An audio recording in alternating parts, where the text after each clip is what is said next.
tema 5 subtema 2 perubahan cuaca. Sebelumnya saya akan menyampaikan kompetensi inti dari pembelajaran ini. Yang pertama, menerima dan menjalankan ajaran agama yang dianutnya. Yang kedua, menunjukkan perilaku jujur, disiplin, santun, percaya diri, peduli, dan bertanggung jawab dalam berinteraksi dengan keluarga, teman, guru, tetangga, dan negara. Selanjutnya yang ketiga, memahami pengetahuan faktual, konseptual, prosedural, dan metakognitif pada tingkat dasar dengan cara mengamati, menanya, dan mencoba berdasarkan rasa ingin tahu tentang dirinya, makhluk ciptaan Tuhan, dan kegiatannya, dan benda-benda yang dijumpainya di rumah, di sekolah, dan di tempat bermain. Yang keempat, menunjukkan keterampilan berpikir dan bertindak kreatif, produktif, kritis, mandiri, kolaboratif, dan komunikatif dalam bahasa yang jelas, sistematis, logis, dan kritis, dalam karya yang esensial, dalam gerakan yang mencerminkan anak sehat, dan tindakan yang mencerminkan perilaku anak sesuai dengan tahap. Selanjutnya saya akan menjelaskan tentang kompetensi dasar dari pembelajaran ini. 3.3 menggali informasi tentang perubahan cuaca dan pengaruhnya terhadap kehidupan manusia yang disajikan dalam bentuk lisan, tulis, visual, dan atau eksplorasi lingkungan. Yang selanjutnya 4.3 menyajikan hasil penggalian informasi tentang konsep perubahan cuaca dan pengaruhnya terhadap kehidupan manusia dalam bentuk tulis menggunakan kosakata baku dan kalimat efektif. Selanjutnya indikator pada pembelajaran ini, yang pertama menemukan kata mengenai perubahan cuaca dengan tepat. Yang kedua, mengidentifikasi informasi yang berkaitan dengan pengaruh perubahan cuaca terhadap kehidupan manusia dengan tepat. Yang terakhir, menulis pokok-pokok informasi yang berkaitan dengan pengaruh perubahan cuaca terhadap kehidupan manusia menggunakan kosakata baku dan kalimat efektif dengan benar.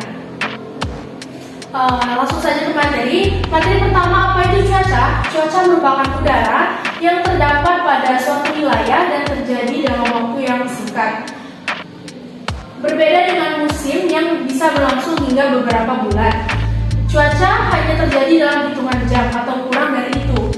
Dengan begitu, dalam satu hari cuaca dapat berubah-ubah tergantung berbagai faktor alam yang mempengaruhinya.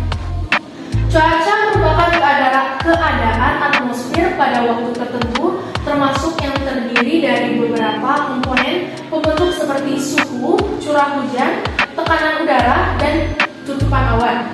Dengan begitu, perubahan cuaca adalah perubahan kondisi atmosfer yang dipengaruhi oleh angin, badai, hingga gerakan udara yang konstan atau sering disebut dengan front. Perubahan cuaca ini lebih mudah terjadi dibandingkan perubahan atau pergantian iklim. Perubahan cuaca pun dapat terjadi sewaktu-waktu, bahkan dalam sehari bisa terjadi perubahan cuaca berulang kali. Penyebab perubahan cuaca. Jadi penyebab perubahan cuaca ini adalah adanya perbedaan tekanan udara, suhu, dan kelembapan antara suatu tempat dengan tempat lainnya. Selain itu, penyebab perubahan cuaca adalah dapat dipengaruhi oleh keadaan angin. Cuaca sendiri menggambarkan keadaan atmosfer dalam jangka waktu pendek, mulai dari hitungan menit hingga bulan. Selanjutnya jenis cuaca. Di sini terdapat 6 jenis cuaca. Yang pertama, cuaca cerah. Cuaca cerah adalah cuaca terjadi dapat dengan ciri-ciri matahari bersinar terang dan udara terasa hangat atau begitu panas. Yang kedua, cuaca panas. Timbulnya cuaca panas tidak terlepas dari meningkatnya suhu udara di permukaan bumi. Jadi faktor utama yang menyebabkan cuaca panas adalah cahaya matahari. Yang ketiga, cuaca berawan. Cuaca berawan adalah kondisi cuaca di saat terlihat banyak awan di langit, cahaya matahari akan ditutupi oleh awan sehingga membuat suhu permukaan bumi seketika tidak begitu panas. Selanjutnya, cuaca dingin. Cuaca dingin adalah keadaan cuaca di suatu daerah yang ditandai dengan tingginya tingkat kelembapan udara ditambah dengan suhu udara yang rendah dan meningkatnya angin yang bertiup kencang. Yang kelima, cuaca hujan. Cuaca hujan adalah kondisi cuaca di saat banyaknya uap air di lapisan atmosfer. Uap air terjadi disebabkan oleh adanya proses pemanasan global atau pemanasan matahari terhadap air di bumi meliputi laut, danau, sungai, dan samudera. Yang terakhir, cuaca berangin. Cuaca berangin adalah kondisi cuaca yang ditandai dengan angin bertiup kencang sehingga bisa menerbangkan benda-benda ringan yang dikelilinginya atau yang berada di sekitar tempat tersebut. Selanjutnya, unsur-unsur cuaca. Di sini ada 3 komponen unsur-unsur cuaca. Yang pertama, sinar matahari. Jadi sinar matahari yang dipancarkan ke bumi hanya sedikit diserap oleh lapisan atmosfer. Sebagian besar sinar matahari langsung diterima permukaan bumi, kemudian dipantulkan kembali sebagian ke atmosfer. Selanjutnya, angin. Setiap orang tahu bahwa udara beredar dalam bentuk titipan atau tiupan, pusaran, arah angin, dan lain-lainnya. Angin merupakan salah satu unsur cuaca dan iklim. Angin adalah udara yang bergerak dari daerah tekanan udara tinggi ke daerah yang rendah. Ada beberapa hal penting yang perlu diketahui tentang angin. Selanjutnya, air. Air merupakan senyawa kimia yang sangat penting bagi kehidupan makhluk hidup di bumi ini. Fungsi air bagi kehidupan tidak dapat digantikan oleh senyawa lain. Penggunaan air yang utama dan sangat vital bagi kehidupan manusia adalah sebagai air minum. Selanjutnya, di sini ada simbol-simbol cuaca yang dapat kalian lihat di layar. Cuaca dan perubahannya. Cuaca di sekitar kita dapat berubah-ubah. Cuaca dapat berubah setiap hari. Jika hari ini hujan, esok cuaca dapat menjadi cerah. Jika hari ini cerah, esok dapat berubah menjadi hujan. Saat cuaca cerah, matahari bersinar terang sehingga udara menjadi panas. Cuaca berawan terjadi ketika awan berkumpul menutupi sinar matahari. Cuaca mendung pertanda akan segera turun hujan. Angin berwarna kelabu sebelum hujan. Kadang udara terasa agak panas jika hujan turun. Udara terasa dingin. Titik-titik air mulai turun menjadi hujan rintik-rintik atau gerimis.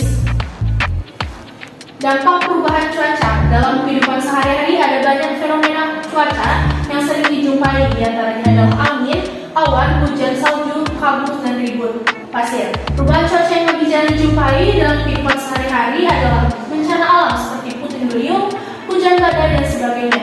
Hampir semua fenomena perubahan cuaca dalam kehidupan sehari-hari ini terjadi di troposfer atau bagian bawah atmosfer. Berikut ini adalah dampak terjadinya perubahan cuaca. Yang pertama, pengaruh langsung yang dirasakan di bumi sebagai akibat radiasi matahari adalah adanya perbedaan suhu udara di berbagai tempat. Yang kedua, perbedaan tekanan udara di berbagai wilayah di muka bumi mengakibatkan terjadinya gerakan massa udara dari daerah bertekanan tinggi ke daerah yang bertekanan rendah. Yang selanjutnya, dapat menyebabkan penurunan pada kondisi manusia akibat menerima efek dari perubahan cuaca yang tidak menentu. Selanjutnya, dapat menyebabkan penyakit bagi manusia. Dan yang terakhir, menurunkan kualitas bagi sektor pertanian dan lain-lain. Cuaca dan kehidupan manusia. Saat cuaca cerah, kamu dapat membantu ibu menjemur pakaian basah. Matahari yang panas akan mengeringkan pakaian basah. Begitu pula dengan perajin kerupuk.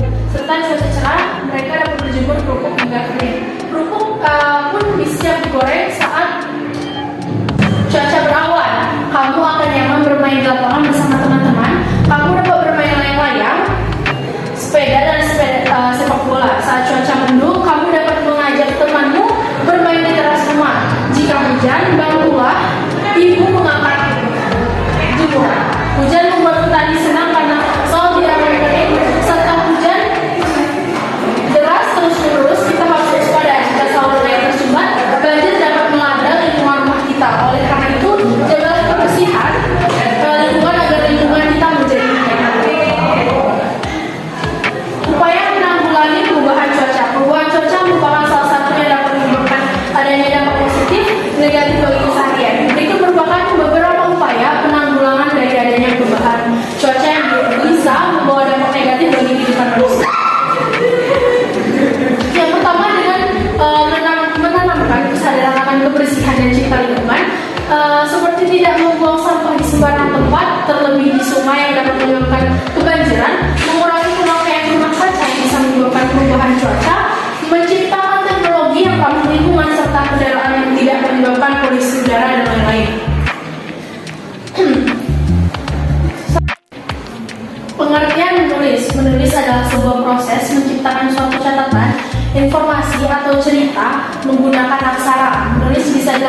pada media kerja dengan menggunakan alat-alat pena atau pensil. Menulis juga proses menuangkan kreativitas atau gagasan ke dalam bentuk bahasa tulisan yang biasanya disebut dengan karangan. Karena penulis menggunakan isi pikiran, ide, pendapat, atau keinginan melalui tulisan tersebut. Pengertian informasi. Informasi adalah sekumpulan data atau fakta yang telah diproses dan dikelola sedemikian rupa sehingga menjadi suatu yang mudah dimengerti dan bermanfaat bagi penerimanya. Dari definisi tersebut dapat kita pahami bahwa kata informasi memiliki arti yang berbeda dengan kata data. Data adalah fakta yang masih bersifat mentah atau belum diolah. Setelah mengalami proses atau diolah, maka data itu bisa menjadi suatu informasi yang bermanfaat. Cara menentukan informasi dalam suatu teks. Yang pertama, membaca judul teks. Langkah pertama yang bisa dilakukan untuk menemukan informasi penting yakni membaca judul teks. Dengan membaca judul teks, pembaca bisa mengetahui gambaran besar mengenai pembahasan dalam bacaan teks. Yang kedua, skimming. Skimming adalah kegiatan membaca sekilas. Teknik ini kerap disebut sebagai membaca memindai. Ini dapat melatih gerak mata atau penglihatan atau mata untuk melihat, memperhatikan dan menemukan informasi bahasa bahan bacaan dalam waktu singkat. Yang terakhir, mencatat isi pokok bacaan. Mencatat isi pokok bacaan menjadi langkah terakhir untuk menemukan informasi penting dalam teks. Baiklah, segitulah saja pembahasan kita pada hari ini. Lebih dan kurangnya mohon maaf. Semoga bermanfaat untuk kita semua. Wabillahi taufiq wal hidayah. Wassalamualaikum warahmatullahi wabarakatuh.